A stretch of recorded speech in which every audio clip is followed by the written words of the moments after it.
कल रक्षाबंधन है, 19 तारीख है, 19 अगस्त को। लेकिन कल ये भी कहा जा रहा है कि भद्रकाल लगेगा। इस भद्रकाल में रक्षा सूत्र बहनें भाई को नहीं बांधती हैं। लेकिन मेरे साथ हंसराज शास्त्री जी हैं, काफ़ी विद्वान पंडित हैं। ये कभी भी कोई इस तरह का कार्यक्रम रहता है जिसमें लोगों को जानकारी नहीं होती है, तो इनके पास हम आते हैं और ये पूरी जानकारी हमें बताते हैं ताकि हम लोगों तक पहुंचा सकें।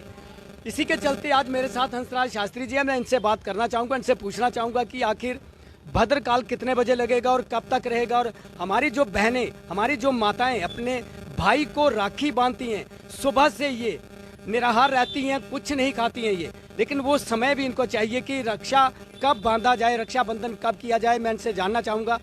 शास्त्री जी, आपका विराचल में स्वागत है। और सर ये बताएं कि कब लगेगा भद्रकाल, कब रक्षाबंधन बांधा जाएगा? ओम गुरुचरण कमलेभ्यो नमः। कल सोमवार को प्रातः 4 बजे से लेकर के रक्षाबंधन का समय जो है वो शुरू है, परंतु रक्षाबंधन जो है वो शास्त्र में लिखा गया है, भद्रायाम द्वे न कर्तव्य श्रावणी फाल्गुनी तथा। ये श्रावणी कर्म और रक्षाबंधन जो है वो भद्रा काल में नहीं किया जा सकता। तो भद्रा 1:30 बजे समाप्त होगी, उसके बाद रक्षाबंधन आदि जो है वो सब किए जाते हैं। भगवान शिव की पूजा वो प्रातः काल से ही होगी, पूजा में कोई व्यवधान नहीं है और सारे कार्य संपन्न होंगे। लेकिन विशेष दान और रक्षा का सूत्र जो है वो दोपहर बाद किया जाएगा। ये श्रावणी कर्म होता है। ये शुक्ल यजुर्वेद के जो उपासक जो हैं वो पूजा तो वेद की पूजा करते हैं, यज्ञोपवीत की पूजा करते हैं, नया यज्ञोपवीत पहनते हैं, ऋषियों का तर्पण होता है। इसलिए जिस सनातन परंपरा के अनुसार भाई के रक्षा के लिए, अपने सब बंधुओं की रक्षा के लिए रक्षाबंधन इस मंत्र के द्वारा पहना जाता है। वो मंत्र मैं बोल के ओम जैन बद्धो बलिराजा दानवेंद्रो महाबला तेन त्वाम प्रतिबदनामी रक्षे माँ चल। ये सब रक्षा सूत्र बांध करके सब तो भक्तों की रक्षा के लिए प्रार्थना की जाती है, देश की उन्नति के लिए और सनातन परंपराओं के प्रचार और प्रसार के लिए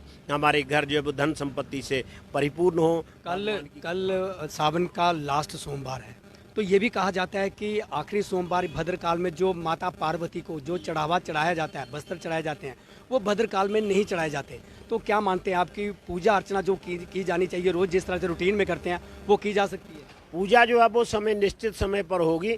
उसमें विशेष रूप से जब समाप्ति करनी है, चढ़ाना है कुछ विशेष, वो दोपहर के बाद होगा। बाकी पूजा में कोई व्यवधान नहीं होगा। चढ़ावा जो है वो भद्राकाल समाप्त होने पर किया जाता है। विशेष रूप से वो कल्याणकारी होता है, भगवान सबको शुभ आशीर्वाद प्रदान करते हैं। इसलिए बड़ा परम पवित्र समय है कल का सोमवार का। 4 बजे से लेकर और 1:30 बजे तक ये भद्रकाल रहेगा।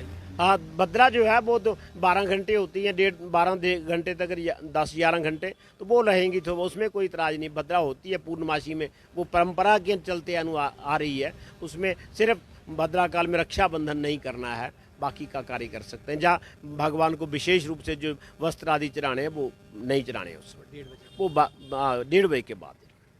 धन्यवाद। ये थे मेरे साथ हंसराज शास्त्री जी। मैंने पहले भी आपको बताया कि काफ़ी विद्वान पंडित हैं। देखिए, मैं फिर ये बता दूं कि हमारी बहनें, हमारी माताएं निराहार रहती हैं, वो कुछ नहीं खाती हैं जब तक कि भाई को रक्षा सूत्र ना बांधा जाए। लेकिन अगर जानकारी नहीं होगी तो कुछ महिलाएं बांध देती हैं, लेकिन ऐसा नहीं होना चाहिए। सुबह 4 बजे ये भद्रकाल लगेगा और 1:30 बजे तक रहेगा ये। 1:30 बजे के बाद आप अपने भाइयों को राखी बांध सकती हैं, रक्षा सूत्र बांध सकती हैं। और कल आखिरी सोमवार है ये सावन महीने का, भगवान शंकर का ये, और इसमें भी पूजा रूटीन में जो की जाती है वो तो आप कर सकते हैं, जल चढ़ा सकते हैं। लेकिन जो बस्तर माता पार्वती को दिए जाएंगे, शंकर को दिए जाएंगे, वो भी आप 1:30 बजे के बाद ही उन्हें चढ़ाया जा सकता है। मैं फिर दोबारा से आपको बता दूं कि 1:30 बजे के बाद समय है रक्षा सूत्र का। बहनें अपने भाई को 1:30 बजे के बाद रक्षा बांध सकती हैं। कैमरामैन अजय के साथ रवि सिंह, वीरा चैनल, उधमपुर।